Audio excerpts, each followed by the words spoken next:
Hello everyone. Today I have an exciting new model from Mazda to show off. This is the all-new 2024 CX-90 SUV. This is effectively replacing the Mazda CX-9 as the largest Mazda SUV available. This one that we have is the top trim Turbo S Premium Plus with this really nice new color for the CX-90, Artisan Red. And we do have the full paint on this one with the body color cladding. Some of the lower trims do have black cladding here. On the outside, we do have these 21-inch wheels. I believe 19s are standard on the vehicle. And then this has the larger, or more powerful rather, of the two inline-six motors, which we'll talk about in a little bit. So we've had about a week with this car, and we've really enjoyed the time with it. We really like the color. We think it has great presence, and we do like the design as well. Very BMW design-wise, we feel like, compared to the X5 and X7. And then also in terms of the chassis and driving dynamics, very similar to BMW too. So let's hop on inside, because this is where this car really shines. So again, Artisan Red on the outside, and this has the parchment leather interior. Really beautifully well done. Mazda has definitely moved the car up market compared to something, say, like a CX-5 or a Mazda 3, really even compared to the CX-9. All of the materials are done really well. You have a good mix of materials from the leather, the wood, the aluminum here, as well as this textile. I think it all goes together really well. If we hop inside, you also have a panoramic roof, which is a fairly recent addition for Mazda. Up until the CX-50, they did not have a pano roof available in their cars. So let's hop inside. Again, really well built. Love this interior, very open and airy. This model, the Turbo S Premium Plus, is a 6-passenger. You can get the CX-90 in 8, 7, and 6-passenger configurations depending on model. So I'll put my foot on the brake and then tap this to start up the engine.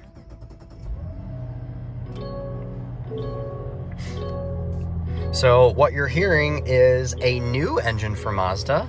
This is a 3.3 liter turbo 6-cylinder, inline 6-cylinder. And in this Turbo S trim, it makes approximately 340 horsepower. Let me actually turn down the AC here so we don't hear it as much.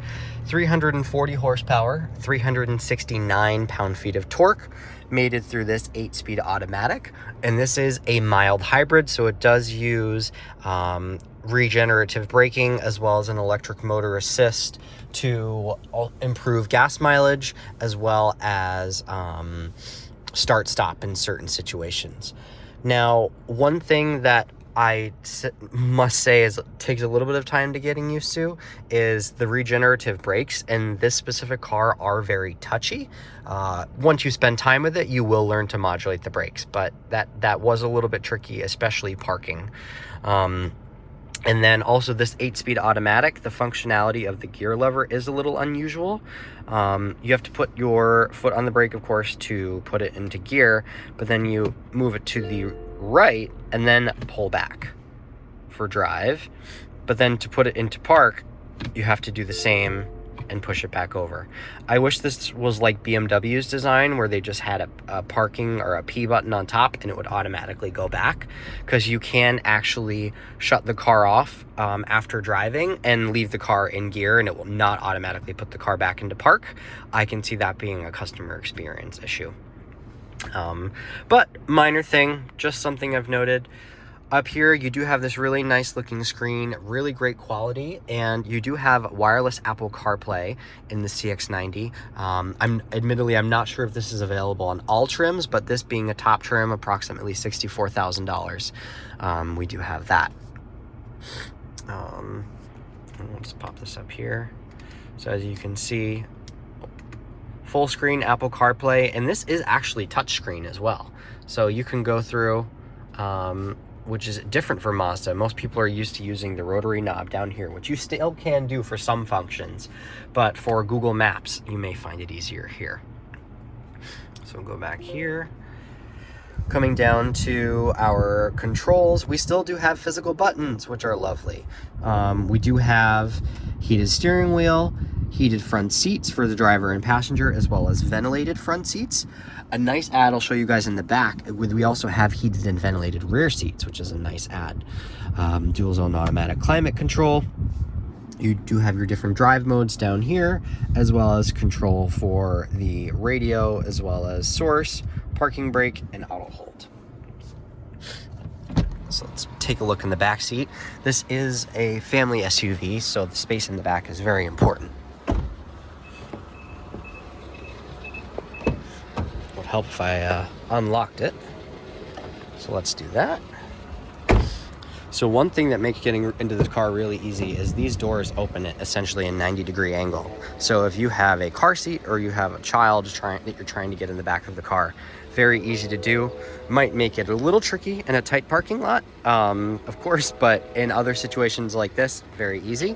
You also do have manual sunshades, really nice add again for people sitting in the back seat. This is the 6-passenger version, so we have 2 in the front, 2 in the middle, 2 in the back.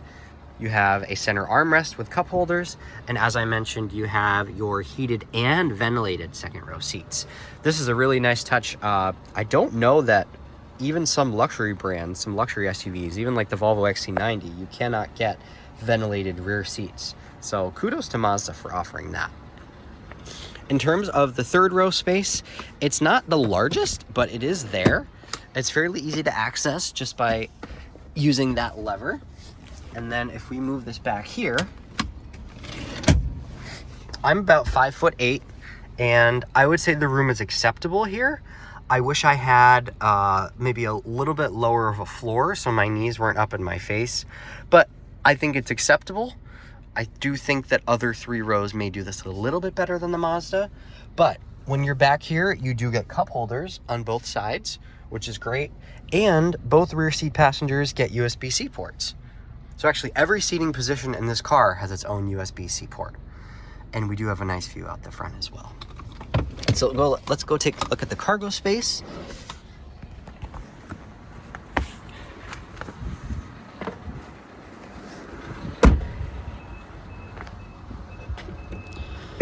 So I currently do have the third row up. And it's not the largest behind the third row, but it is ample enough. We do have an outlet back here, really convenient, as well as a 12 volt. And these seats fold down super easy. Just pull these handles and then, push there. They go down, and then the same goes for the other side. I think this is easier than some third rows and other SUVs. And you do have a good amount of space. I don't know the measurements off the top of my head. I think it's very usable. I do think cars such as maybe the Kia Telluride and the Honda Pilot have more space, but they don't have as nice of an interior as this car, nor do they drive as well. So talking a little bit about the driving experience.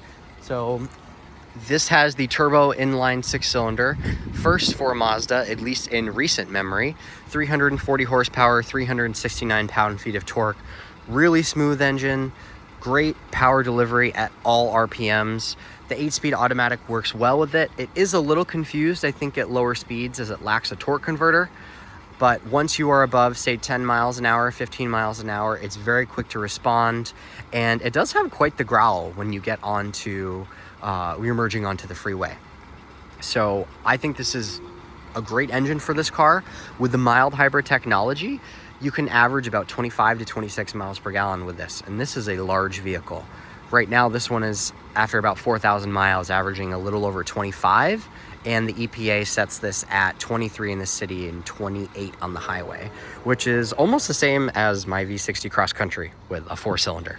So impressive for such a large vehicle. Overall, I think Mazda did a really good job with this vehicle. This one in the top trim, as I mentioned, about $63,000, $64,000. I think they have a solid premium contender here against something like an Acura MDX, a Lexus RX, even the lower trims of the Volvo XC90. I think this car competes really well against. And then for the more base trims of this car that start in the high 30s, low 40s, something like a Kia Telluride or a Honda Pilot, I think this also compares very well against. So I hope you all enjoyed watching this quick walk around. We've really enjoyed our time with the CX-90. Let us know your thoughts in the comments below.